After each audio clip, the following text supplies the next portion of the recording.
Hello, and welcome back to another episode of Miskatonic Alumni Association. We are your alumni here. I'm Bill, and as always, my good friend, stranded thousands of miles away from home, Terry. How you doing? Well, of all times to be stranded, today is probably the perfect one. It's Heritage Day in South Africa, but South Africans call that National Braai Day or barbecue, as some people might know. So all the houses around here have got like tons of meat and braais ready, and everybody's relaxing, enjoying. So hopefully, a bit of that enthusiasm and camaraderie can be spread to yourself and our viewers today. How about yourself? It was a horrible rainy day today, just out of the blue, just a torrential downpour, and fortunately, I got soaked on the way home. Well, between that and exploding volcanoes, you have a rather adventurous lifestyle. I think more in fitting or more suitable to our channel, I think, than what I'm currently doing. So that's the There, best, I there is suppose. a lot of danger coming down from the sky and ruining my day constantly where I live, so yeah, but nothing cosmic yet. Yet, Yet. being the operative Yet. word. So what do we have in store today then? I suppose next episode of Lovecraft Country, This is right? it, yeah, we're just going to keep plugging away at this. This was quite an episode. I know the last two episodes we were feeling really bummed out by the direction that the story was going, or just even the direction the series was going. And I wasn't really, especially the last episode, I wasn't really digging it. And I think you felt the same way. I haven't spoken to you yet about your feelings on this episode, but it certainly shook things up. It took it in a new direction, it was fresh, it was new, and I was interested the whole time. It had my attention. Yeah, very much the same. Like, as the only thing I've actually told you before we started recording this was like the previous episode, I only had like three sentences I'd written down, and I was like really disappointed in last week's plot to a Mm. degree and the character development or lack thereof. And after this one, I was just writing my pencil down to a stub, three and a third pages of notes written down, and like I don't know about yourself, but for me personally, this was an episode like really just dragged me back in and got a lot more interest from my side. Definitely, yep. So I know, like strictly speaking, we don't really have a theme, but for me, probably the one big thing in this episode that ties into the series as a whole is the theme of being different, Mm. whether Yep. that's Atticus that's having and Letty having to deal with being black, like in the time, um, really looked down upon. In this episode, we're seeing wow, what we imagined was Tick's girlfriend from his time in Korea, and we're seeing how she's having to deal with being different. But I think when it comes to being different, I'm going to let you explain for our loyal viewers exactly how and Yeah. why this all comes into play. Okay, well, first I want to explain to our viewers, in case they haven't seen previous episodes here, Terry himself is very different. Starting from the last episode, he has gained a new ability to shapeshift and shrink upon command, and it's happening again in this episode. So I'm doing, as you said, I'm doing live adjustments here, fixing it. The problem is, and we should explain. Oh, look, there you go again, the incredible shrinking Terry. Uh, we should explain to anyone watching this what it's about is the fact that, like we've said before, you're stuck very far from home. You're not on the best setup that you're hoping for, and it's a bandwidth issue, I believe. Could be, So yeah, could yeah, be. so when the bandwidth on whether it's our connection or his side fluctuates, then I think the video host tries to compensate to keep the quality the same, and it does that by shrinking Terry into minuscule size so he can fight Ant-Man. But no, just to get back onto the plot, yeah, the whole being different in this episode, compared to what we saw as different up until now. We see, like you said, we have Tick, who clearly Tick and just the main cast, they're different simply by their race. That's sort of the core element of the series. But then you also have other layers of that. You have Christina and now you're giant on the screen. I apologize. Everyone. If only there was a pattern to this, Yeah, that we if could like there's sort of tell people there's a secret message hidden in the I wish movements that I make. there is a secret code in every episode, but the incredible shrinking and growing Terrence is not one of it. But anyhow, as I was saying, Christina, she's different because even though she's really in this Brotherhood of Adam, is that the name of it? I always get it wrong. Uh, she's a girl, and this isn't a world for girls. This cult that they're in. Then you have Ruby on Extra Layers. She's different for being black, but then she gets this magical potion, and now she can use that to change, just morph into a white woman's body. And when she's in that body, like we said in the previous episode, now she starts discriminating against other people. So she starts using her new difference to treat others who are black as if they are different and less.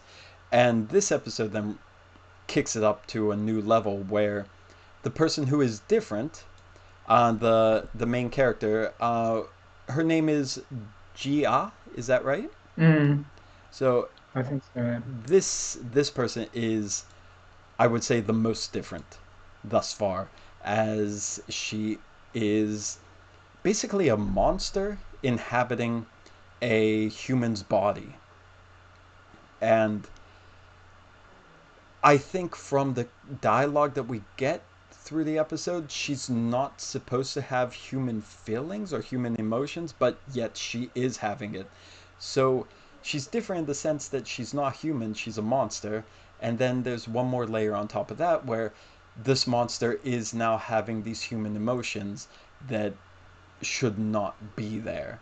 So it's all about accepting these differences and trying to learn to live with who you are and reject how people think you're supposed to be seen or think what you're supposed to be, and taking, I don't know if it's the right word, but taking control or command of your own destiny might be a key element of this here, and we've seen it in other episodes too. So I think that's what it's going for, and I was hooked this whole episode. I mean, I think this was the breath of fresh air that Lovecraft Country needed after two really lackluster, sluggish episodes. Yeah, exactly. Like I almost felt like the last two or so episodes were the main character of Atticus had almost sort of been tossed to the side. Like we didn't really see any development from him other than he'd become this like really angry guy who'd lashing out at his father and those around him. And we don't really have much background on him. We've had like sort of the idea like, okay, he was in the Korean War and he's been affected by that. And we had him speaking to this woman from Korea on the phone like once or twice. And that was our sort of little twist at the end of last week's episode where he found that word die and he phoned her and said, how did you know? Yeah.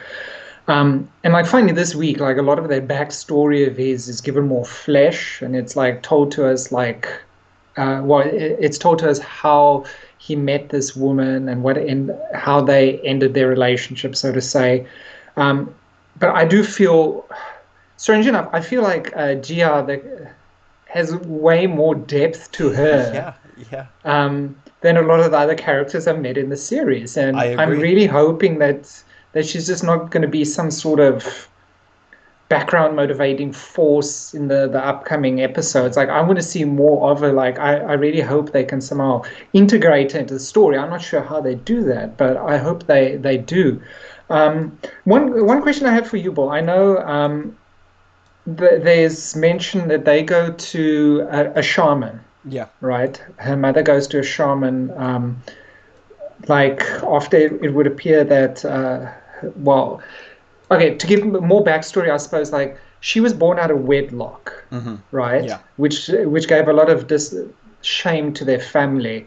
And then her mother married, and Mm-hmm. this guy abused like Gia as a kid, Yeah. as a girl. And this is when the mother approached this shaman to ask for help, and then she was given this help for a price, and the price being that her daughter was, I wouldn't say, would you say changed or transformed or I don't even know if it would be change. I think it's almost swapping her out because I don't think they're inhabiting the same body. I mm, think this fox spirit, the what was it called? The was it the Kumiho? Is that right? I yeah, wrote that's down not. somewhere. This Kumiho takes over the body, possibly to protect the daughter. I'm wondering so the daughter doesn't suffer this abuse. But the only way to get the daughter back is the Kumiho has to devour 100 souls. And I don't think that they are both coexisting inside the body because the mother says that the mother believes that the daughter's in there, but then Jia says, when she's singing the songs, like that's not the daughter's memories, and that's not what happened. So I think they're two different Mm. entities. I don't know. I hope we find out more. But no, I want to say I agree 100% with you. I feel in this one episode we got more depth, more backstory, and more sympathetic character development for Gia than we have with most of the main cast over the past 5 episodes. Yeah, I think probably the key word there for me is like a more sympathetic character, right? At the same point in this episode, we get to the story focuses a lot on her. Like the previous ones, like you get a brief glimpse of Atticus's character, and then immediately they show something else. Like they never really dwell on the characters long enough to build them up Mm-hmm. to anything that resembles a character you can have empathy for. Like the thing that showed this a lot to me was in the previous episode where Atticus becomes like almost violent, or, first to his father and then to a degree that Letty gets scared of him. Mm-hmm. Like, he was just a character I didn't like, Yeah, Atticus. Like, I just had like, I don't care if he completes this little quest of his. Like, I really have no empathy for him. But in the meantime, in this episode, like we've got a lot of time to sort of build up the character of Gia from the start, where we don't really know her background as this nine-tailed mm-hmm. fox. I mean, that comes out as like a pretty HBO style shock Yeah, there, where she's like sleeping with this guy, and all of a sudden he's eviscerated by the well, I suppose like let's leave it better to the imagination of the viewers. yeah, Um, but I know for me, the one thing that I was really glad to see was I've always my little hobby has been spotting the kind of monochrome stone yeah, each yeah. episode, and There like was. we haven't really been shown like why is this book so Mm-hmm. important. And this one, he sort of tells Gia that this book was one that his father um, really liked, Mm. I Yeah, I think, would right? say it was his father's And favorite. Yeah. yeah, and it deals with oppression, like unfair Mm-hmm. oppression, which very much can deal into his background as a person of color, and then how they get revenge Mm-hmm. on the against the people who have unfairly oppressed them. At the same point, this then ties in with the fact that her mother called on this kumiho, this nine-tailed fox spirit. And like the kumiho is a spirit then that gets revenge on men who have wronged women. So it's almost like we've got like Atticus that's looking at sort of coming to it from racial oppression. Mm-hmm. And then we've got Gia and that who comes from it almost from like the oppression of women. Yeah. So like there's almost this like really neat little way of intertwining their stories together, not just in the episode, but in the overarching thing. Um, and I just wish we could see more of this. Oh yeah, definitely. And I just want to add one more about the oppression and not fitting in. There's also a really good scene with after the U.S. military comes to Korea for the war, there's a good scene with Atticus and a Korean American soldier, and the conversation they have there about the soldier himself. When he's in America, he's discriminated against because he's Asian and he's called horrible names and like all the full deal racism. He doesn't belong there. But now when he's in Korea, technically where his ancestors came from, or that he also doesn't fit in because he's not there. So the locals just call him a foreigner. They call him like just a filthy foreigner. So no matter where he is in the world, he cannot fit in, and he's now fighting for a country who discriminates against him and is racist against him, and not by his own choice. He's drafted into it. So there's all these little details throughout there of oppression and being forced to do things that you don't want to do and forced to be something you don't want to be. But yeah, that Count of Monte Cristo has just been peppered through almost every episode, and like you said at the beginning, there has to be something to it. There has to be a reason why they're putting it there, and I think it's starting to become more clear that it's really telling the overarching tale of what this story is. And I think if we knew the story better, we might be able to foresee where this is going. But yeah, I think it's becoming a lot more clear. The one thing that I'd also like to sort of mention is not only is it this theme of oppression that ties the two characters together, but it's also their relationships with their fathers in a way. Like both have got abusive fathers, right? Like Mm. Gia's father, I mean, we don't really see him at all. Like obviously he's dead by this time. Yeah. And Tick's father, we've seen some flashes of like he died, but I think like that was a really nice way of having the sort of parallelism between the two characters and their development as well. Hmm. Um, and tying back into my earlier comment about like the fact the previous episodes I didn't really have empathy for Atticus's character. Like this one was far better done, where you see how violent he is at the start, but when Gia like meets up with him again in the hospital when he's injured, and we see how he's been affected by it, and like Hmm. how strong an effect that's been, and how it's changed him. Like that I felt was really nice. Like Hmm. I'm glad they managed to do that for his character, because it seems like at times for me it seems like the writers themselves aren't sure like how they want to treat his character. Like Yeah. yeah, exactly right. Like I'm not too sure if they're going to be able to keep up this pace, but it's certainly refreshing after the last few weeks. And I'm wondering if they're doing that where you see, just like her, he starts very innocent. He's a simple, scrawny, weak child who wants to escape into the realms of imagination, but he's abused, he's picked on, he's beaten. He goes into military to get away from his father, to become stronger, and then he's pretty much abused there too, where he's forced to do horrible things that you see when she reads his memories, and what they all do to her, to Gio's friend, who was a spy for the communists. You get a little brief glimpse of that when she reads his memories. But I think having her in his life, at least for that brief moment, was starting to pull him out, starting to let him reflect on what was important again, what he really loved doing.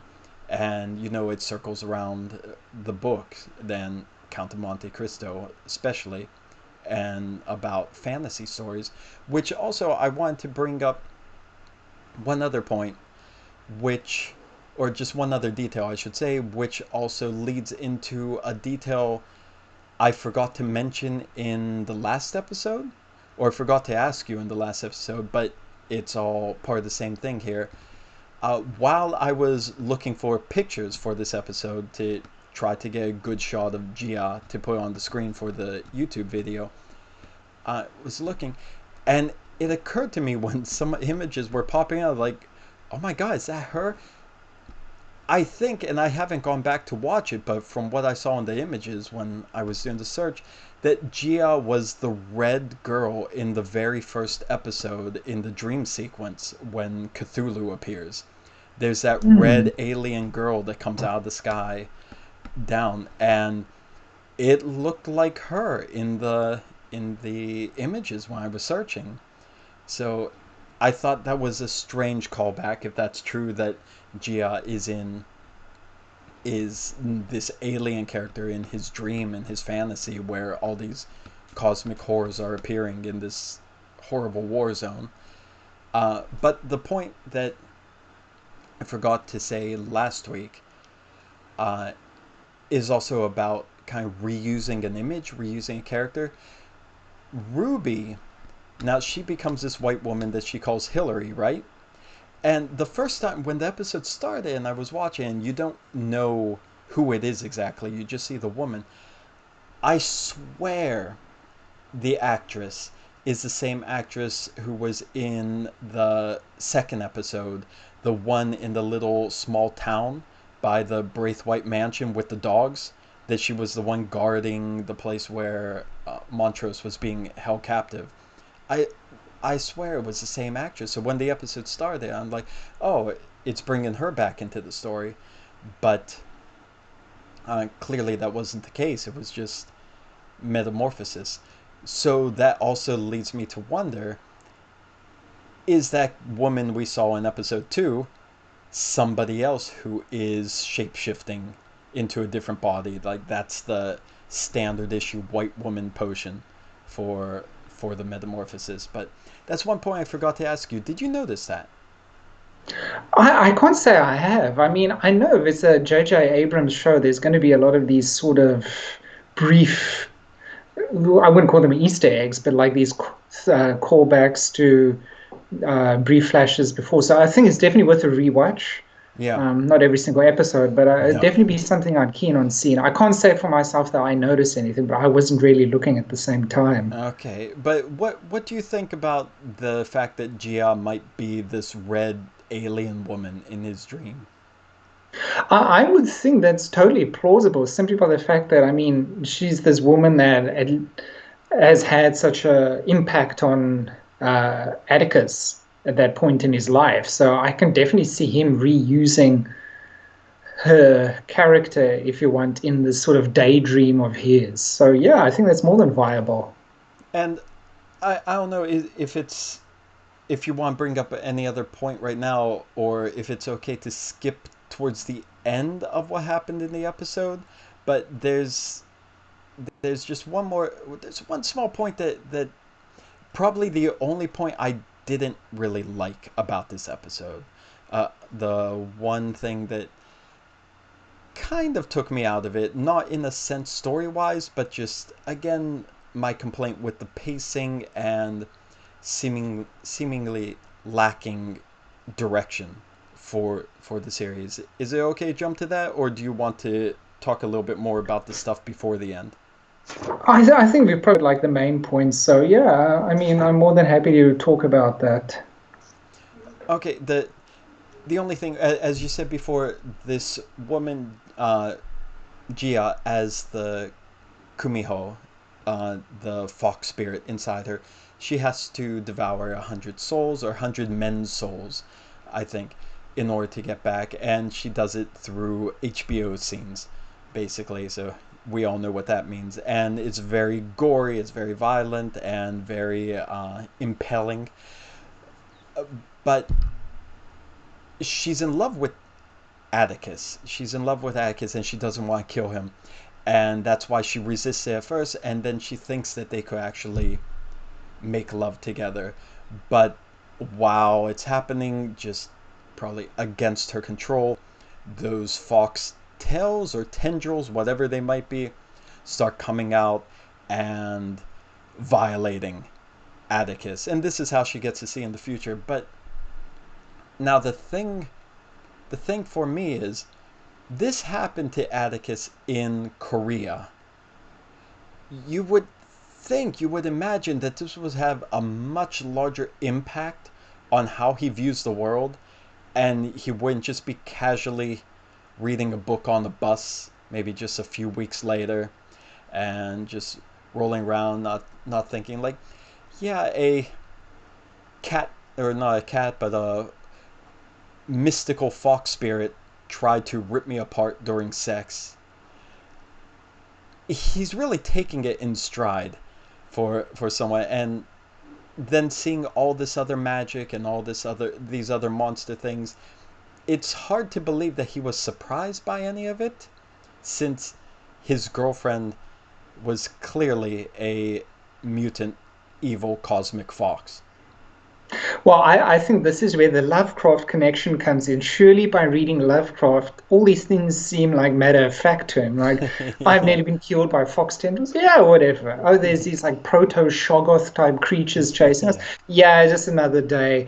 I mean, I can actually, I agree with you in that way, Bo. I do think like you would have expected this to have a more profound impact on him, right, in terms of his Yeah. character. But yeah, he's just having a daydream on the bus the first time we see him. He seems to be rather shocked when he sees these other proto Shoggoths in the first few episodes.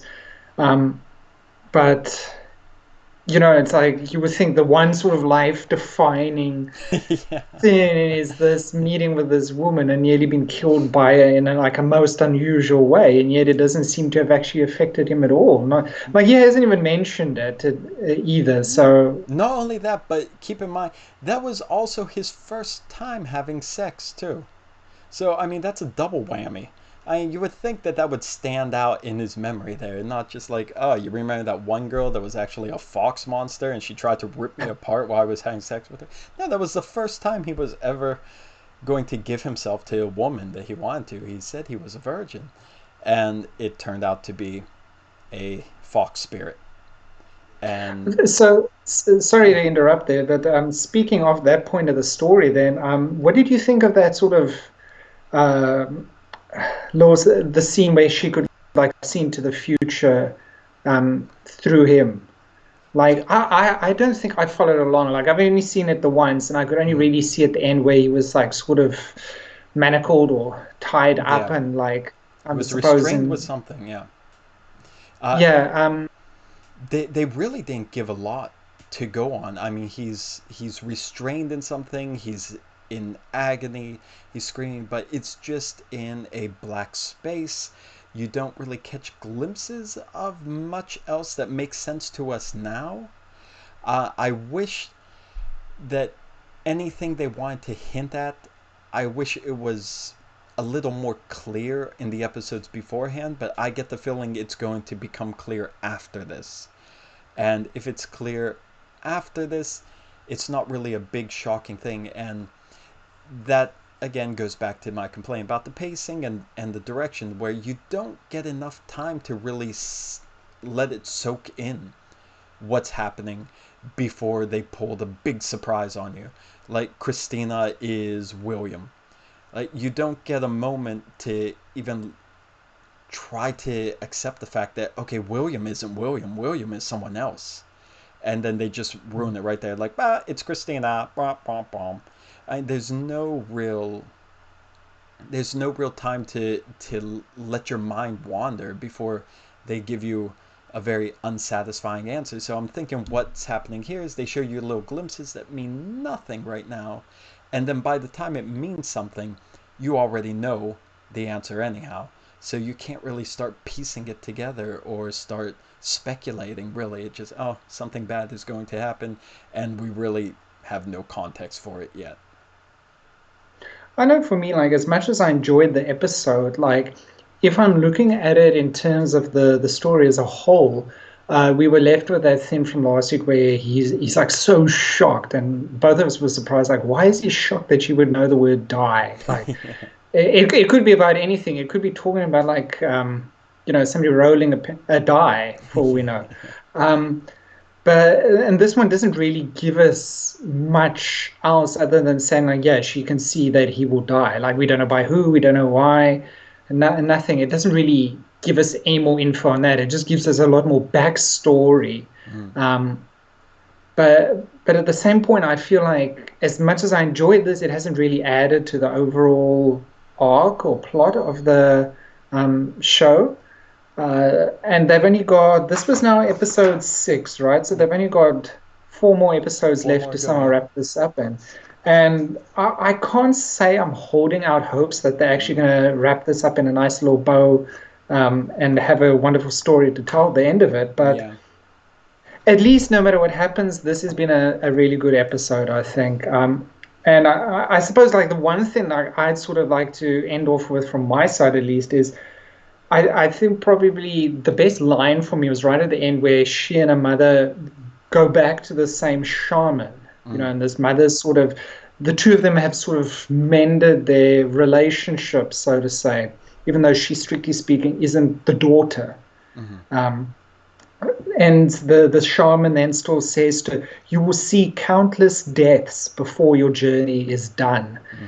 And that's like really intriguing because I mean, she just really needs one soul before she will, revert back to her pre-Kumiho state. So I'm Mm-hmm. trying to like figure out like what are these many deaths? Like, is she Yeah. talking about in the same sort of existence as Jia, or is it like throughout her lifespan as the Kumiho?